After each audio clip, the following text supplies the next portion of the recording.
Michael Bisping is giving Josh Hokit major props for breathing new life into the heavyweight division. The former middleweight champion praised Hokit not just for his wild back-and-forth war with Curtis Blades that he won by decision, but for his over-the-top personality and crazy soundbites that are keeping fans entertained. Hokit feels like the Colby Covington of the heavyweight division, maybe even a bit more cringe, but undeniably entertaining. Bisping said the UFC was desperately in need of a guy like this to inject some excitement into a division that's been lacking star power. Now, Hokit gets another massive opportunity facing knockout artist Derrick Lewis on the huge White House card. If the young prospect can get past the Black Beast, we could be looking at a legitimate title contender in the very near future. Between his wrestling base, finishing power, and wild personality, Josh is quickly becoming one of the most watchable heavyweights in the game. Let's roll the clip of Michael Bisping praising Josh Hokit and his impact on the heavyweight division. He wanted to win that fight. He left it all inside the octagon. For that, Curtis Blades should be proud of himself. And Josh Hokit got 2 bonuses. He got $200,000 for performance of the night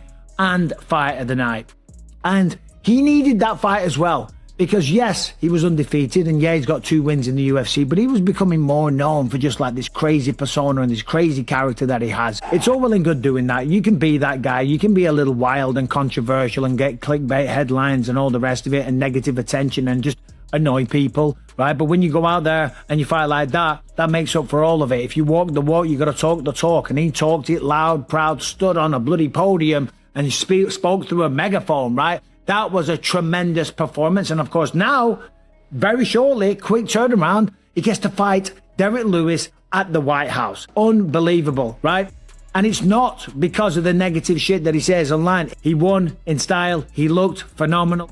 A major controversy from UFC 327 has now escalated into full-blown legal territory. After having his hard-earned victory stolen from him, lightweight fighter Chris Padilla and his team have officially filed a formal protest, essentially the first step toward a lawsuit, demanding the result of his fight against Markel Medeiros be overturned and restored to a win. Padilla originally had his hand raised on Saturday night with a majority decision victory. Then, nearly an hour later, the result was changed to majority draw in one of the most bizarre scoring reversals in recent UFC history. Padilla's team is now aggressively challenging the scoring, arguing the judges got it completely wrong. Every media outlet scored the fight for Padilla, and this overturned result cost him his 5th consecutive UFC win. This is no longer just a bad decision, it's becoming a serious legal battle. Padilla's team sees this as a critical moment, with the young fighter's momentum on the line, while both the UFC and the Athletic Commission are now under heavy pressure to address what many are calling a robbery.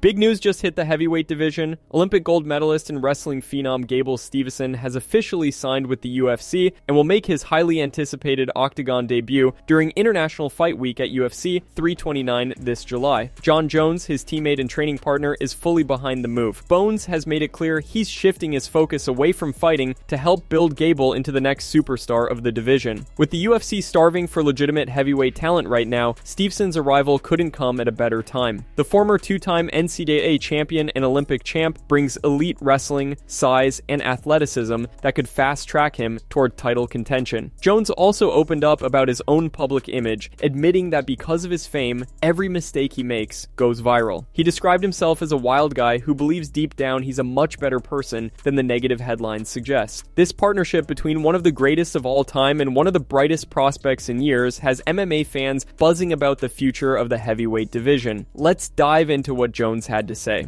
You are nothing what I expected. Yeah? Yeah. Did you expect me to be a scary guy? The media, everybody. Yeah, you see a lot of stuff out there about you, and you think, what would he be like in person? And you're completely the opposite of that. Thank you. Yeah, I'm a little bit of a wild guy, and I'm pretty well known. So when I mess up, it gets very, very public. But I do believe I'm way more good of a person than I am any negative. We all have our things, we all have our sides, but I think I'm a pretty good person. Thank you. I appreciate your time. This is awesome. Yeah. I'm enjoying every second of this. This is awesome. I can't wait.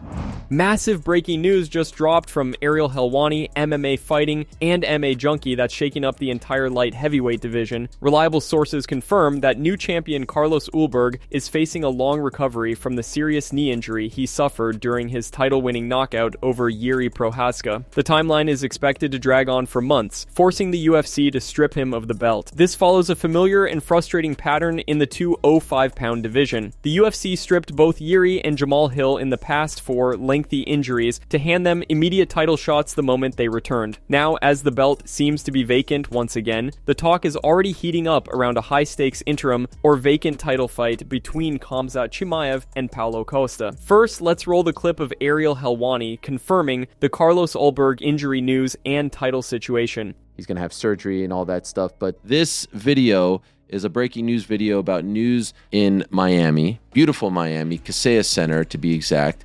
Kind of hit me when all this was, when I was asking around about it. He is relinquishing, he is vacating the title. That's massive. That's probably the biggest news of them all. Surprisingly, some journalists are saying this might actually be the best thing for Ulberg. Instead of fans continuing to claim Jiri gifted him the victory by showing mercy, vacating the belt now creates real sympathy for the champion. Especially since he is expected to be sidelined for several months anyway, why not come back with the support fully on his side? All eyes are now turning to a potential barn burner between Khamzat and Paulo. After Costa's vicious head kick knockout of Azamat Murzakanov and his very public call-out of Chimaev, this matchup writes itself. Let's dive in. Is it better for Carlos they strip him of the belt and do what they did with the last two guys who were in this position? Because they are so, the UFC was very smart in saying like, well, Jiri has the Bushido spirit and he doesn't want to hold up a division. But deep down, and Jiri said it in multiple interviews, like, we know what happened there. And then Jamal Hill hurts himself playing basketball.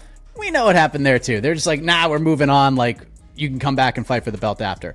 Is this almost better for Ulberg if he gets stripped so he can get some of that babyface sympathy from the fan base? Because people are going to be pissed. That might actually help his profile a little bit. It depends. It depends, I think, if they if Khamzat wins, if they announced a vacant title fight between Khamzat and Paulo Costa for August or something, would anyone give a shit that Carlos Ulberg got stripped? And they said the same thing they said in those announcements, which in fairness, they did live up to. Like, when this guy's healthy, he's going to come back and he will fight whoever the champion is. Two of the UFC's biggest superstars just dropped serious fire in the gym. Khamzat Chimaev and Ilia Topuria released fresh pad work footage, and the clips are going viral for a reason. Both men look absolutely dialed in as they prepare for massive upcoming tests. Chimaev, the reigning middleweight champion, is sharpening his lethal pressure game ahead of his title defense against Sean Strickland at UFC 328. Meanwhile, Topuria is putting in work for his huge unification title fight against Justin Gaethje on the White House card. That's it from MMA Psycho. Thanks for watching. Don't forget to leave a like and subscribe for daily MMA news.